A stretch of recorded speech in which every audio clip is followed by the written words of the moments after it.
कहानी की शुरुआत में हमें एक लड़की सिमोन भागती हुई दिखाई देती है, जो अपना पेपर देने के लिए स्कूल आई थी। वह दौड़कर सीधे अपने दोस्तों के पास गई। सिमोन उनसे बात ही कर रही थी कि तभी वहां उसका डैड फ्रेडरिक भागते हुए आया। फ्रेडरिक ने उसके दोस्तों से कहा कि जितनी जल्दी हो सके यहाँ से किसी दूसरी जगह भाग जाओ। इसके बाद वो अपनी बेटी को वहां से लेकर जाने लगा। उसने सिमोन को बताया कि कुछ ही देर में जहरीली बारिश होने वाली है। फिर फ्रेडरिक अपनी गाड़ी लेकर तेजी से आगे की तरफ बढ़ने लगा। दूसरी तरफ पूरे शहर में अब काले बादल छा चुके थे। असल में फ्रेडरिक अपनी फैमिली को लेकर शहर से दूर एक बंकर की तरफ जा रहा था, ताकि वे उस जहरीली बारिश से बच सकें। रास्ते में उसने अपने बेटे से सीट बेल्ट बांधने को कहा, लेकिन इसी दौरान उसका ध्यान भटक गया, जिससे उसकी गाड़ी सामने वाली गाड़ी से टकरा गई और देखते ही देखते पूरी सड़क पर लंबा जाम लग गया। इसके बाद फ्रेडरिक ने एक आदमी से अपनी गाड़ी हटाने को कहा, लेकिन तब तक आगे का रास्ता पूरी तरह बंद हो चुका था, इसलिए वह अपनी फैमिली को लेकर वहां से निकल पड़ा। फिर वे सभी सीधे जंगल की तरफ भागने लगे। पीछे से एक आदमी उन्हें रोकने की कोशिश कर रहा था, लेकिन उन्होंने किसी की नहीं सुनी और सीधे बंकर की तरफ बढ़ने लगे। कुछ ही देर में वे उस बंकर तक पहुंच गए। तभी फ्रेडरिक ने जल्दी से अपना फिंगरप्रिंट लगाकर बंकर का दरवाजा खोल दिया, जिसके बाद सभी लोग उसके अंदर घुस गए। जैसे ही वे अंदर पहुंचे, उसी वक्त आसमान से बारिश की पहली बूंद एक पत्ते पर गिरी और देखते ही देखते तेज जहरीली बारिश शुरू हो गई। बंकर के अंदर आते ही फ्रेडरिक ने अपनी पूरी फैमिली को सैनिटाइज करना शुरू कर दिया, ताकि वे उस जहरीली बारिश के असर से बच सकें। तभी फ्रेडरिक ने अपनी पत्नी एलन के हाथ में एक डिवाइस थमाया और बताया कि उसमें बंकर से जुड़ी सारी जानकारी मौजूद है। इसके बाद फ्रेडरिक एक स्पेशल सूट पहनकर बाहर जाने के लिए तैयार हो गया। जाने से पहले उसने अपनी बेटी सिमोन से कहा कि उसे हर हाल में बाहर जाना होगा, क्योंकि वही इस जहरीली बारिश को रोक सकता है, और अगर इसे नहीं रोका गया तो इस दुनिया में कोई भी जिंदा नहीं बचेगा। लेकिन सिमोन ने उसे बाहर जाने से मना कर दिया, पर फ्रेडरिक ने उससे वादा किया कि वह हर हाल में वापस लौटेगा। इसके बाद वह सिमोन को अपने भाई की जिम्मेदारी सौंपकर बाहर निकल गया। घबराहट कम करने के लिए एलन तुरंत बच्चों के लिए चॉकलेट बनाने लगी, लेकिन उसके कांपते हाथ और डरा हुआ चेहरा साफ बता रहा था कि उसके अंदर भी खौफ लगातार बढ़ रहा था। तभी अचानक किसी ने बंकर का दरवाजा जोर जोर से पीटना शुरू कर दिया। एलन ने दरवाजा खोलने से मना किया। उसने बच्चों को समझाया कि अगर वो इंसान उनके डैड होते तो फिंगरप्रिंट लगाकर खुद अंदर आ जाते, इसलिए उस आवाज पर ध्यान देने की जरूरत नहीं है। लेकिन सिमोन ने अपनी माँ से कहा कि उन्हें एक बार देखकर आना चाहिए, कहीं ऐसा ना हो कि बाहर उनके डैड ही खड़े हों। इसके बाद वह तुरंत बंकर का दरवाजा खोलने चली गई, लेकिन दरवाजा खुलते ही उसके सामने वही आदमी खड़ा था जो पहले उन्हें जंगल में जाने से रोक रहा था। वो आदमी जहरीली बारिश में भीगकर पूरी तरह संक्रमित हो चुका था। कंट्रोल से बाहर होते ही उसने सिमोन के भाई को पकड़कर बाहर खींच लिया, लेकिन तभी एलन दौड़कर उस आदमी पर झपट पड़ी। इसी दौरान जहरीली बारिश की कुछ बूंदें उसकी माँ के ऊपर भी गिर गईं। कुछ ही पलों में जहर अपना असर दिखाने लगा और वह दर्द से तड़पने लगी। उसे एहसास हो चुका था कि अब उसके पास ज्यादा समय नहीं बचा है। मरने से पहले उसने दोनों बच्चों से आखिरी बार अंदर जाने को कहा। मजबूर होकर सिमोन ने तुरंत बंकर का भारी दरवाजा बंद कर दिया। बाहर अपनी माँ को मरते देख अंदर खड़े दोनों भाई बहन फूट फूट कर रोने लगे। खुद को संभालते हुए सिमोन ने अपने डैड को कॉल करने की कोशिश की, लेकिन उन्होंने उसकी कॉल नहीं उठाई। इससे अब साफ था कि उनके डैड भी किसी बड़ी मुसीबत में फंस चुके थे। ज्यादा सोचे बिना उसने अपने छोटे भाई को किसी तरह शांत कराया और उसे सुला दिया। लेकिन अगली सुबह उसके भाई की नजर उसी डिवाइस पर पड़ी जो उनके डैड ने एलन को दिया था। जब सिमोन ने उस डिवाइस को देखा तो उसे उसमें कई दूसरे बंकरों के मैप मिले, जिससे पता चला कि इस जंगल में ऐसे ही कई बंकर मौजूद हैं। यहीं से उसे अपने डैड फ्रेडरिक के बारे में भी एक बड़ा सच पता चला। दरअसल फ्रेडरिक एक साइंटिस्ट थे और उसकी कंपनी अपोलो ने ही ये सभी बंकर बनवाए थे, क्योंकि उसे पहले ही पता चल गया था कि जल्द ही जहरीली बारिश पूरी दुनिया में तबाही मचाने वाली है। इसी वजह से वह समय रहते अपनी फैमिली को सुरक्षित बंकर में ले आया था। ये सब जानने के बाद सिमोन ने दूसरे बंकरों में मदद के लिए सिग्नल भेजा, लेकिन बदकिस्मती से उसे कहीं से भी कोई जवाब नहीं मिला। तभी उसके दिमाग में एक नया ख्याल आया और वह पूरे बंकर में रेडियो ढूंढने लगी। खुशकिस्मती से उसे वहाँ एक रेडियो मिल भी गया, जिसके बाद उसने मदद के लिए आवाज लगानी शुरू कर दी, लेकिन वहाँ भी कोई सिग्नल नहीं आ रहे थे। ये देखकर उसका भाई रेडियो का एंटीना ऊपर की ओर ले गया और खुशकिस्मती से इस बार सिग्नल आ गए। फिर सिमोन की बात दूसरे बंकर में मौजूद एक लड़के फ्लिप से हुई। वह फ्लिप से बात ही कर रही थी कि तभी बदकिस्मती से एक बार फिर सिग्नल कट गए। इसके बाद ऐसे ही दिन और महीने गुजरते चले गए और फिर हमें पूरे 6 साल बाद का समय दिखाया गया, जहां रासमस अब जवान हो चुका था और अपने डैड का इंतजार करते करते थक गया था। इसी वजह से वह सिमोन पर काफी गुस्सा रहता था। ये देखकर सिमोन भी गहरी सोच में पड़ गई और उसने बंकर से बाहर जाने का फैसला कर लिया। एक रात जब रासमस सो रहा था, तब उसने उसके कमरे का दरवाजा बाहर से बंद कर दिया। फिर वायरस से बचने वाला सूट पहना और पूरे 6 साल बाद बंकर का दरवाजा खोल दिया। जैसे ही वह बाहर निकली, उसे चारों तरफ अपनी माँ की चीखें सुनाई देने लगी, लेकिन वह खुद को संभालते हुए आगे बढ़ती रही। चलते चलते वह शहर की तरफ पहुंच गई। वहां उसे एक साइन बोर्ड दिखाई दिया, जिसमें दूरी लगभग 2500 मीटर दिखाई दे रही थी। सिमोन उस साइन का पीछा करते करते एक बिल्डिंग के अंदर पहुंच गई, जहां उसे चारों तरफ सिर्फ लाशों के ढेर दिखाई दिए। लेकिन तभी वहां मौजूद एक कुत्ते ने उसे देख लिया और अगले ही पल वो उसके पीछे पड़ गया। वह भागते भागते एक कमरे में जाकर छुप गई। अगली सुबह रासमस नींद से उठकर उसके पास आया। तब सिमोन ने उसे बताया कि वह पिछली रात बंकर से बाहर गई थी और बाहर हर तरफ लाशों के ढेर पड़े हुए थे। ये सुनकर रासमस काफी घबरा गया, इसीलिए उसने सिमोन से कहा कि अगली सुबह वे दोनों यहाँ से निकलकर दूसरे बंकर की तरफ जाएंगे। लेकिन रात में अचानक बंकर के एयर वेंट ब्लॉक हो गए, जिससे अंदर की ऑक्सीजन तेजी से खत्म होने लगी और कुछ ही देर में सिमोन बेहोश हो गई। लेकिन रासमस तुरंत उसे घसीटते हुए बंकर से बाहर ले आया। बाहर आते ही कुछ लोगों ने उन दोनों को पकड़ लिया। दरअसल उन्हीं लोगों ने बंकर के एयर वेंट बंद किए थे, जिसकी वजह से अंदर ऑक्सीजन खत्म हो गई थी। असल में जब सिमोन उस रात बंकर से बाहर गई थी, तभी उन लोगों ने उसे देख लिया था। इसके बाद वे लोग दोनों को फिर से बंकर के अंदर ले गए और एक कमरे में बंद कर दिया। फिर वे लोग वहाँ खाने का सामान ढूंढने लगे, लेकिन वहाँ का सारा खाना पहले ही खत्म हो चुका था। ये देखकर उनका लीडर मार्टिन बोला कि इन दोनों को यहीं अकेला सड़ने के लिए छोड़ दो, और फिर वे सभी वहाँ से जाने लगे। तभी सिमोन ने उसे रोकने के लिए बताया कि उसे ऐसे कई और बंकरों के बारे में पता है जहाँ अभी भी ढेर सारा खाना मौजूद है, लेकिन उनकी लोकेशन सिर्फ उसी को मालूम है। ये सुनकर मार्टिन सोच में पड़ गया। आखिरकार उसने सिमोन और रासमस को अपने ग्रुप में शामिल कर लिया। इसके बाद सभी लोग वहाँ से आगे बढ़ने लगे। काफी देर चलने के बाद वे एक जगह रुक गए। यहाँ मार्टिन ने सिमोन को बताया कि शायद हम ही इस दुनिया में आखिरी बचे हुए लोग हैं, क्योंकि जहरीली बारिश की वजह से पूरी दुनिया तबाह हो चुकी है और जो लोग जिंदा बचे हैं वे अब खाने के लिए एक दूसरे को मार रहे हैं। मार्टिन ने आगे कहा कि वह भी खाने की तलाश में ही बाहर निकला था और हालात ऐसे बन गए कि उसे मजबूरी में उन दोनों को बंकर में बंदी बनाना पड़ा। अब सिमोन को एहसास हो चुका था कि मार्टिन की कोई गलती नहीं थी। इसके बाद सभी लोग दूसरे बंकर की ओर लौटने लगे। तभी मार्टिन की नजर कुछ शिकारियों पर पड़ी। उन्हें देखते ही सब नीचे छिप गए। इसी बीच शिकारियों ने आसमान में एक ड्रोन भेजा, जिसने कुछ ही देर में एक भागती हुई लड़की को देख लिया, जिसके बाद वे उसे पकड़ने के लिए उसके पीछे दौड़ पड़े। इसी मौके का फायदा उठाकर मार्टिन ने सबको वहाँ से निकलने के लिए कहा, लेकिन सिमोन ने आगे बढ़ने से मना कर दिया। उसने कहा कि हमें उस लड़की की जान बचानी चाहिए, इसलिए ना चाहते हुए भी वे सभी उसकी मदद के लिए आगे बढ़ गए। कुछ दूर जाने पर उन्हें वह लड़की जहरीली बारिश के गंदे पानी में फंसी हुई मिली, जो अब पूरी तरह इन्फेक्टेड हो चुकी थी। ये देखकर मार्टिन ने मौके पर ही उसे गोली मार दी। इसके बाद वे सभी वहाँ से आगे बढ़ गए। कुछ देर बाद वे एक बिल्डिंग के पास पहुंचे, जहाँ आते ही उन्हें चारों तरफ लाशों के ढेर दिखाई दिए। बिल्डिंग के अंदर पहुंचते ही सभी ने खिड़कियां और दरवाजे मजबूती से बंद करने शुरू कर दिए, ताकि रात में उन पर बाहर से कोई हमला न कर सके। खुशकिस्मती से उन्हें उस बिल्डिंग में पीने का साफ पानी भी मिल गया, इसलिए उन्होंने रात वहीं बिताने का फैसला किया। सुबह होते ही वे दोबारा अपने सफर पर निकल पड़े। कुछ दूर आगे जाने पर रासमस का पैर अचानक जहरीली बारिश के पानी में धंस गया। जब मार्टिन को यह पता चला तो उसने सभी को उससे दूर रहने के लिए कहा, क्योंकि उसे लगा कि अब रास भी इन्फेक्टेड होने वाला है। इसलिए मार्टिन ने उसे गोली मारने का फैसला कर लिया। लेकिन तभी सिमोन उसके सामने आ गई। उसने मार्टिन को गोली चलाने से मना कर दिया, क्योंकि वह अपने भाई को खोना नहीं चाहती थी। तभी वहाँ मौजूद एक लड़की बियाट्रिस ने उसके जूते चेक किए और पता चला कि उसके जूते पूरी तरह वाटरप्रूफ थे, जिसकी वजह से जहरीला पानी उसके पैरों तक पहुँच नहीं पाया। यही कारण था कि रासमस पूरी तरह सुरक्षित था। इसके बाद वे सभी फिर से आगे बढ़ने लगे। कुछ ही देर बाद उन्हें दूसरा बंकर मिल गया। यह देखकर सिमोन ने तुरंत अपना फिंगरप्रिंट लगाकर बंकर का दरवाजा खोल दिया। जैसे ही वे अंदर पहुंचे, उन्हें वहाँ खाने पीने का ढेर सारा सामान मिला, जिससे कई दिनों बाद सभी ने भरपेट खाना खाया। तभी सिमोन को वहाँ एक मोबाइल भी मिला, जिसमें उसे उसके डैड के बॉस की एक वीडियो दिखाई दी। उस वीडियो में उसका बॉस उसे इमरजेंसी में स्वीडन आने के लिए कह रहा था। वह यह भी बता रहा था कि सिर्फ फ्रेडरिक ही ऐसा इंसान था जो इस जहरीली बारिश को रोक सकता था। इसलिए सिमोन ने वह वीडियो मार्टिन को दिखाई और कहा कि हो सकता है उसके डैड अभी भी स्वीडन में ही हों। फिर उसने मार्टिन से कहा कि हमें आज ही स्वीडन के लिए निकलना चाहिए, लेकिन मार्टिन ने उसे साफ मना कर दिया। उसका मानना था कि वहाँ अब कोई भी जिंदा नहीं बचा होगा, क्योंकि उनके अलावा कोई और सरवाइव नहीं कर पाया था। यह कहकर वह वहाँ से चला गया। लेकिन सिमोन को अब भी अपने डैड की चिंता थी, इसलिए वह और रासमस अकेले ही वहाँ से निकल पड़े। इधर बिट्रीस और उसकी दोस्त सिमोन और रासमस के बारे में पूछने आई। तब मार्टिन ने उन्हें बताया कि वे दोनों अपने डैड को ढूंढने स्वीडन जा चुके हैं। ये सुनते ही वे दोनों भी मार्टिन को अकेला छोड़कर सिमोन और रासमस को ढूंढने के लिए निकल पड़ी। कुछ ही देर बाद उन्होंने दोनों भाई बहन को ढूंढ लिया। इधर बंकर में अब सिर्फ मार्टिन और पैट्रिक ही रह गए थे, इसलिए मार्टिन बहुत गुस्से में था। उधर सिमोन के सभी दोस्त एक बार फिर आगे बढ़ने लगे। कुछ देर बाद वे एक बिल्डिंग में पहुंचे, जहां उन्होंने भरपेट खाना खाया। तभी अचानक वहीं शिकारी पहुंच गए। उन्हें देखते ही सभी वहां से भाग निकले, लेकिन भागते समय सिमोन अपने दोस्तों से बिछड़ गई। वह उन्हें ढूंढते ढूंढते एक जगह पहुंची, जहां उसे एक छोटा बच्चा खड़ा दिखाई दिया। लेकिन तभी उसने आसमान में घने काले बादल छाते हुए देख ली, इसलिए वह उस बच्चे को लेकर वहां से भाग गई। वह बच्चा भूख मिटाने के लिए गोलियां खा रहा था, लेकिन सिमोन ने उसे खाने के लिए कुछ खाना दे दिया। इसी दौरान उस बच्चे का डैड वहां आ गया। उसने सिमोन को शिकारी समझ लिया और अपने बच्चे को लेकर वहां से चला गया। लेकिन जैसे ही वह बाहर पहुंचा, शिकारियों ने उसे चारों तरफ से घेर लिया और बुरी तरह पीटना शुरू कर दिया। ये देखकर सिमोन घबरा गई और वहां से भाग निकली, लेकिन भागते समय एक आदमी ने उसे देख लिया। इधर सिमोन जैसे ही एक बिल्डिंग के अंदर पहुंची, उसे वहां उसके सभी दोस्त मिल गए। जैसे ही उसने सभी को वहां से भागने के लिए कहा, तभी अचानक वही आदमी वहां आ पहुंचा, जिसने सिमोन को पहले भागते हुए देख लिया था। वह बार बार उनसे खाना मांग रहा था, लेकिन उनके पास देने के लिए कुछ भी नहीं था। गुस्से में उसने रासमस को पकड़ लिया और उस पर हमला करने की कोशिश की। उसी समय मार्टिन वहां पहुंच गया और उसने तुरंत अपनी गन उस आदमी की तरफ तान दी। आदमी डर गया और उसने भागने से पहले रासमस के चाकू घोंप दिया, जिससे वो बुरी तरह तड़पने लगा। ये देखकर सिमोन घबरा गई और उसने मार्टिन से कहा कि पास में एक और बंकर मौजूद है, हमें जितनी जल्दी हो सके वहां पहुंचना होगा। इसके बाद सभी लोग रासमस को लेकर बंकर की तरफ बढ़ने लगे। कुछ देर बाद वे सुरक्षित बंकर तक पहुंच गए। अंदर जाते ही उन्होंने रासमस के जख्म पर पट्टी करनी शुरू कर दी। इसी दौरान मार्टिन ने सिमोन को एक डिवाइस दिखाई जिसमें पूरे शहर का मैप मौजूद था। मार्टिन ने उसे बताया कि मैप में दिखाई देने वाली दीवार के उस पार शायद वायरस नहीं पहुंचा होगा, क्योंकि सरकार ने यह दीवार शायद इसी वजह से बनाई थी ताकि संक्रमित लोग दूसरी तरफ न जा सकें। अगर वे किसी तरह वहां पहुंच गए तो शायद उनकी जान बच सकती है। लेकिन दूसरी तरफ रासमस की हालत लगातार बिगड़ रही थी। उसका जख्म धीरे धीरे गहरा होता जा रहा था। यह देखकर सिमोन ने मार्टिन से कहा कि हमें जल्द से जल्द किसी डॉक्टर को ढूंढना होगा, वरना रासमस की हालत और भी खराब हो जाएगी। इसलिए आखिरकार मार्टिन भी मान गया। तभी सिमोन की दोस्त ने उसे सामने की ओर इशारा किया और बताया कि वह उसी रास्ते से हॉस्पिटल के अंदर जा सकती है, लेकिन वहां शिकारी भी मौजूद थे जो उसे कभी भी पकड़ सकते थे। फिर भी सिमोन के पास अपने भाई को बचाने का कोई दूसरा रास्ता नहीं था, इसलिए वह आगे बढ़ गई। लेकिन तभी ऊपर से एक ड्रोन उसका पीछा करने लगा। उससे बचते हुए वह जल्दी से एक बिल्डिंग के अंदर घुस गई। इसी दौरान वहां शिकारी भी पहुंच गए और उन्होंने उसे गन पॉइंट पर ले लिया। लेकिन तभी सिमोन के दोस्त वहां आ गए और उन्होंने उन शिकारियों को ढेर कर दिया। इसके बाद मार्टिन ने उनसे उस दीवार के बारे में पूछा, लेकिन उन्होंने साफ तौर पर कुछ भी बताने से मना कर दिया। तभी जीन की नजर एक शिकारी के हाथ पर बने सांप के टैटू पर गई। वह निशान देखते ही उसके मन में डर बैठ गया। उसे पता था कि ये वही खूंखार गैंग है जो लोगों का शिकार करके उन्हें बेरहमी से मार डालती है। इसीलिए उसने बिना देर किए मार्टिन से कहा कि इन सबको मार डालो। इसके बाद मार्टिन ने गन रिलोड की और सभी को मार गिराया।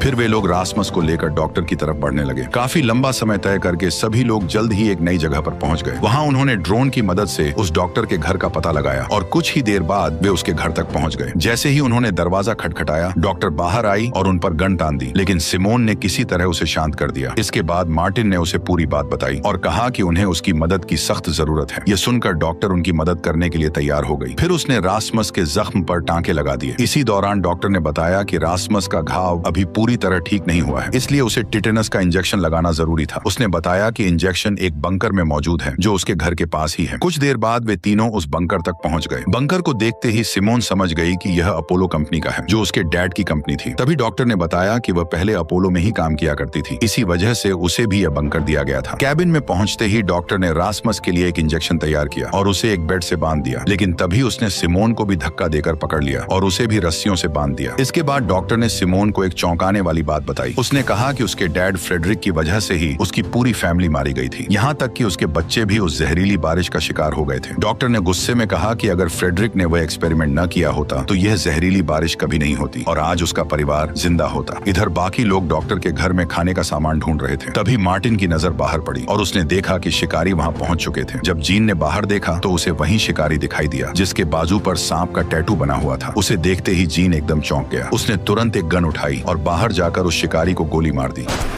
लेकिन अगले ही पल बाकी शिकारियों ने उसे पकड़ लिया। यह देखकर उसके बाकी दोस्त वहां से भाग निकले। उधर डॉक्टर रासमस को वह जहरीला इंजेक्शन लगाने ही वाली थी, लेकिन तभी वहां पैट्रिक पहुंच गया और उसने उस डॉक्टर को गोली मार दी।